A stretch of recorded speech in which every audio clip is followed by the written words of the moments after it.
Bumubra naman yan.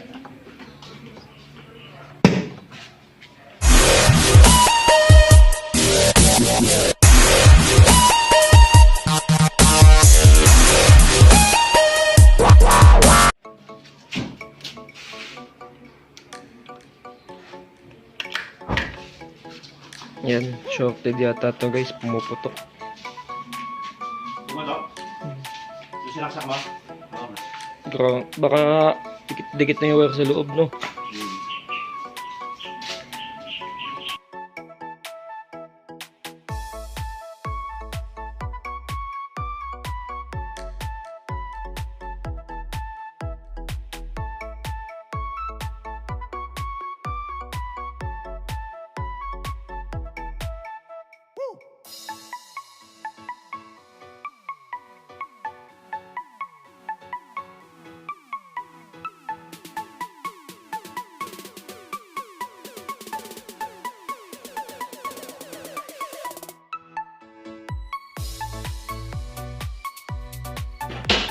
Yan po ang palatandaan na maaaring merong naninirahan sa loob ng ating gas range.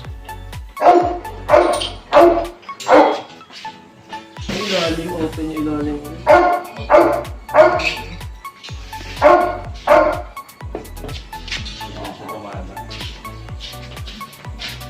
Open na open.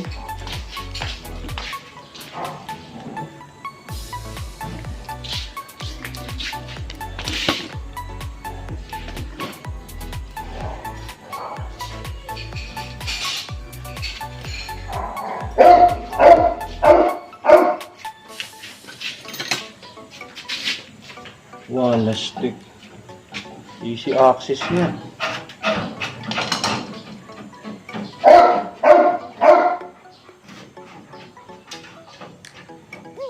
Kaya naman lagyan ng tukod, no?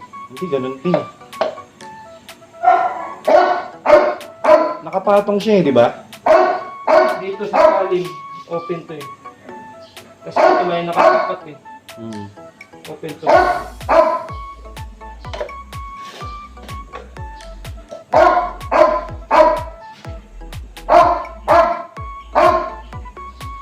Tayo na rin.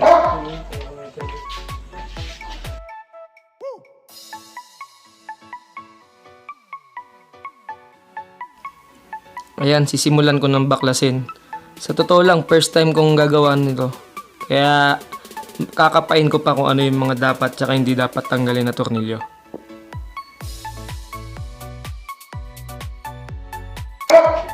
Dami. Puro tayo ang dala oh. Nakapasok. Ayun oh, balat-balat yung wire sa loob oh.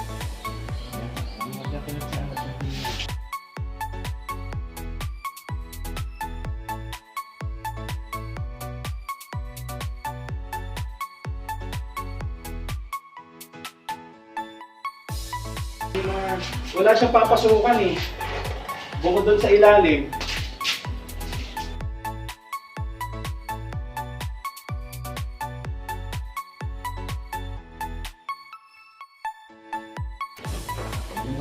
Hindi nabutas na ano yun. Hindi nabutas yun. Ipapata sa tangka. Ito? Oo, sinisimulan na. Kasi sinarado namin, nilagyan namin ito. Bigat lang pala to.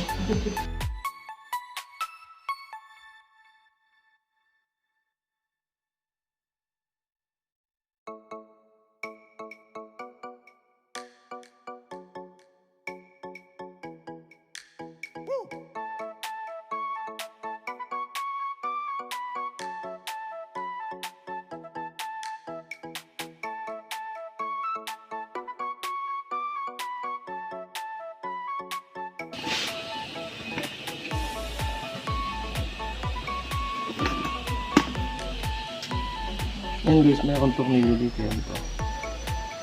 Saan dito? Wala. Nagtatanggalin na tao. May aangat nito.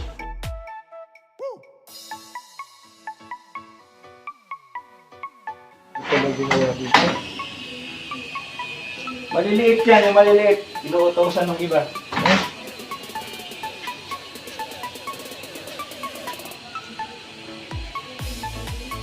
Nasaan yung mga ano na yan?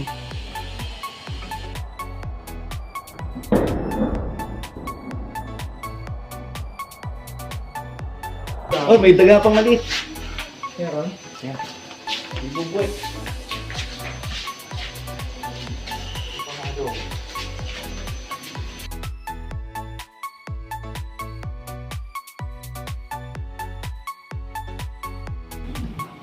Parang ang dami ng kable, no? Nagpuputol nga eh. Kaya, Ang mahirap, pinagpuputol dun sa sagad. Mga kakapain pa yan kung saan nakadugtong. ano yun? Ibig sabihin yun, dito yun sa mga starter. Sa mga igniter nga.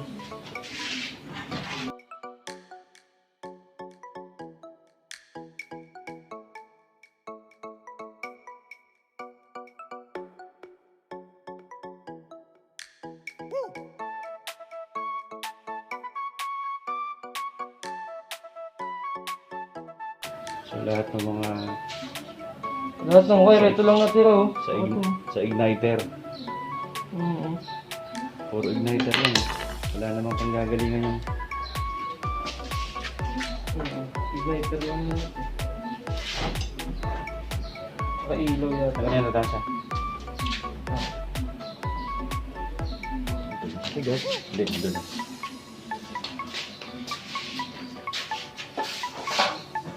May bumbuit pang isa. Sinira niya lahat yung automatic na igniter. Binutol niya lahat yung cable.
Palusin mo na kaya natin itong maliit. Asan na yun? Dito sa ilalim.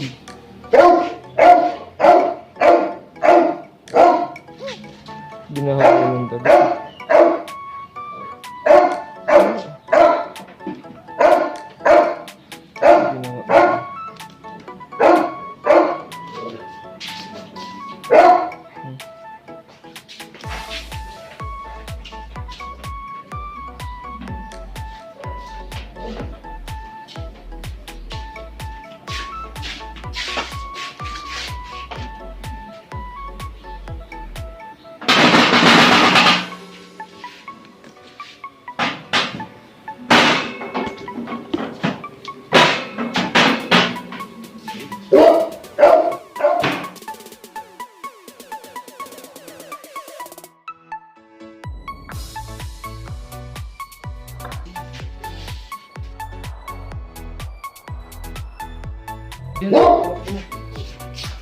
Malaki? Yan, ako yung malalaki yung dyan.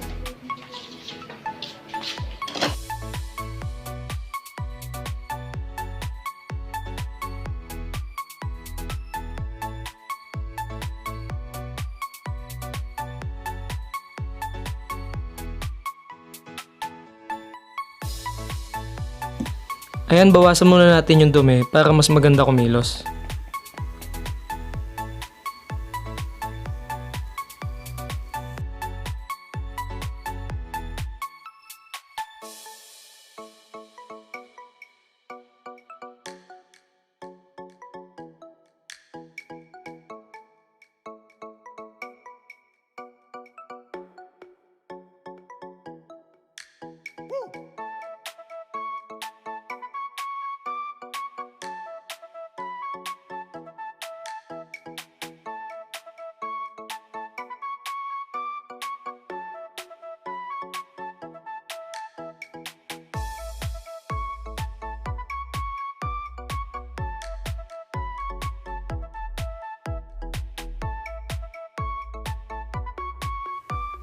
Ayan, linisin ko na din talaga para magmukha ulit bago.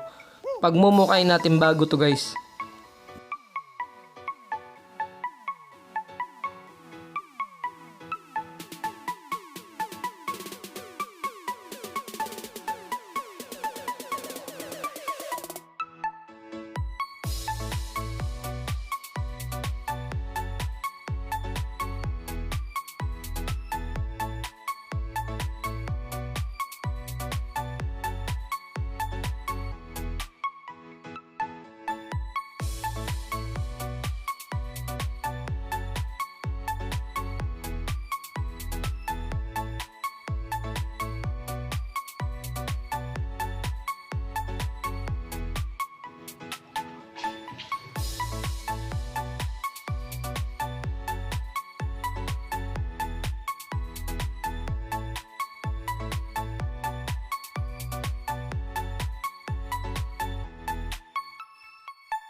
Ito, kalawang.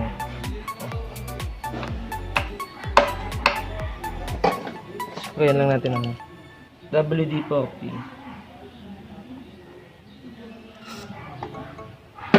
Tapos, konting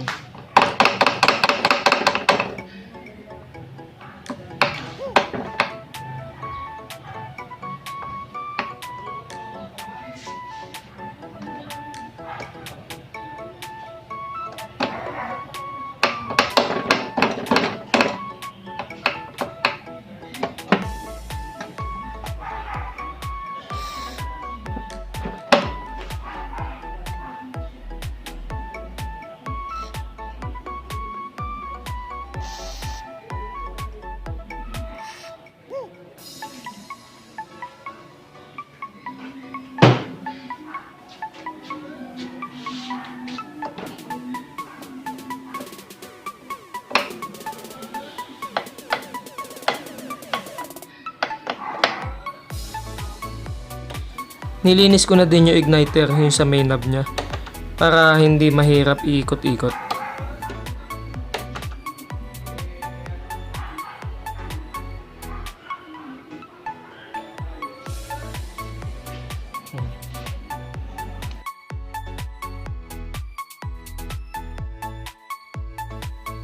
Ayan, ngayon naman sisimulan ko na i-repair yung wiring. Titingnan natin kung kaya natin may balik lahat.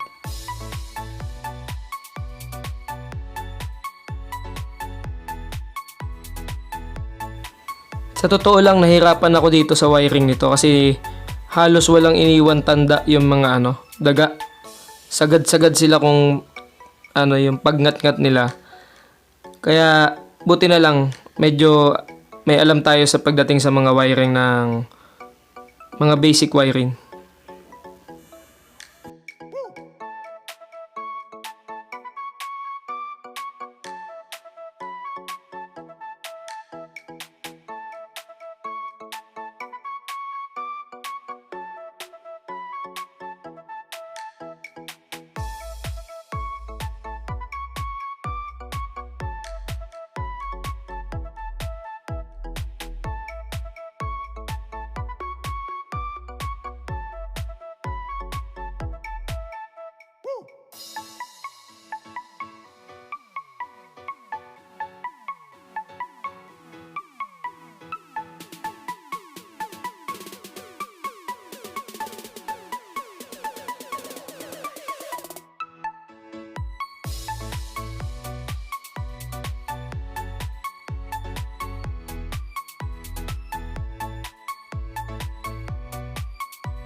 Ayan na, medyo malapit na tayo sa katotohanan. Konti na lang, ilang wire na lang yung ikakabit ko. Ayan, naidugtong ko na din yung mga wire na pinutol sa igniter. Ito, hininang ko lang to para may pagdugtong kasi sagad na sagad talaga. Pinilit ko lang na maidugtong pa din siya para mapagana pa din natin. Ayan. Tapos binalot ko lahat ng wire na kinabit ko. Binalot ko ng insulation, heat insulator para kahit mainit hindi maninigas o titigas yung wire, hindi maluluto.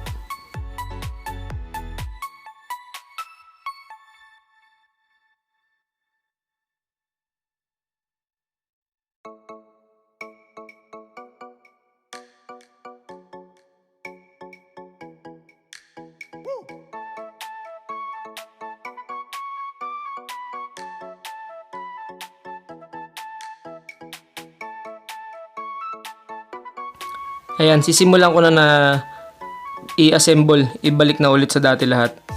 Subukan na natin na para matesting na to. Masimulan na natin matesting.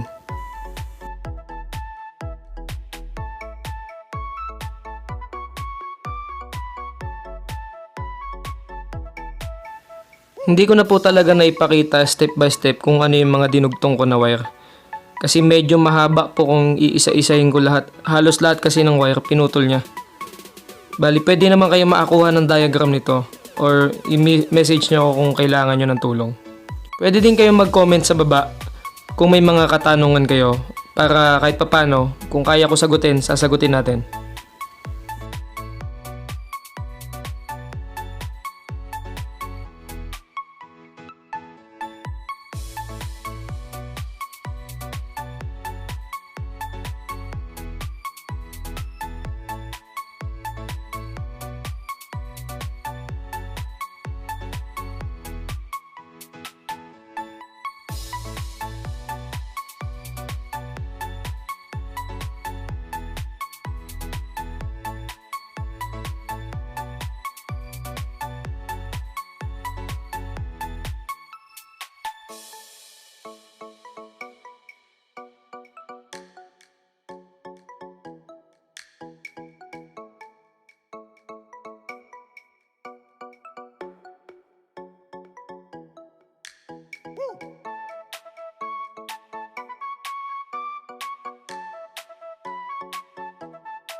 Ayan, ito naman ginagawa ko ngayon.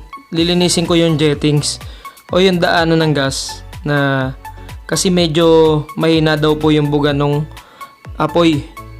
Ito lang po, lilinisin lang natin yung mga jettings niya kasi wala naman siyang ibang dinaanan. Pagpasok ng gas, diretso sa tubo, diretso na din po sa burner agad. Jettings na lang yung pumigil sa kanya. Ang tinatawag ko pong jettings, yun po yung parang pito. Pito na may maliit na butas. Yun po yun, yung jettings.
Hindi na po nakita sa camera pero may nakita akong nakabara doon sa ating mismo regulator. Tinanggal ko na din kasi baka ito po yung cause kaya mahina yung buga ng gas.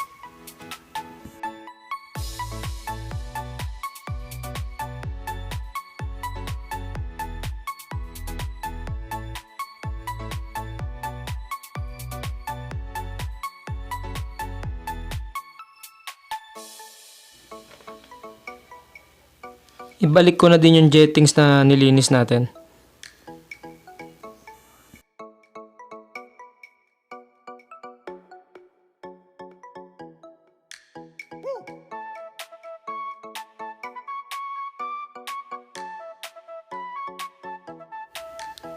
Tutuloy ko na yung pag-assemble para ma-testing na talaga to.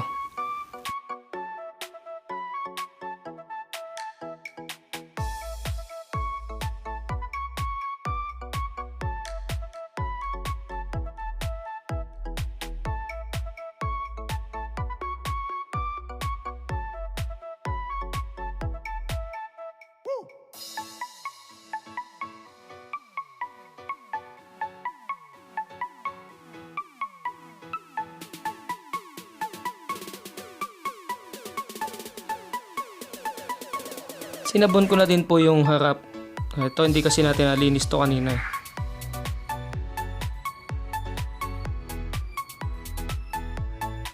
Ayan guys, ito naman yung naisip namin na paraan para hindi na makapasok yung daga sa loob.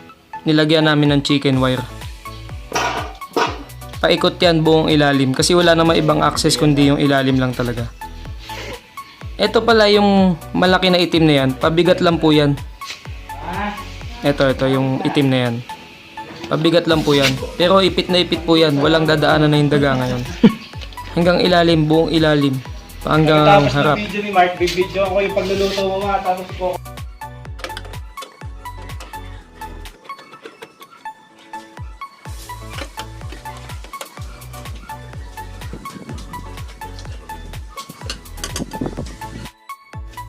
Ito sa wakas, testing time na. Lahat ng burner, yan tatlong burner na pagana natin, pati yung electric burner na nasa dulo, gumagana na din po yan. Pagana din natin lahat yan. Ngayon, ito naman po yung sa oven. Meron kasi itong apoy sa taas at meron din tong apoy sa may bandang baba. Ngayon, gumagana na po lahat yan. Kaya maraming salamat po sa pagsama.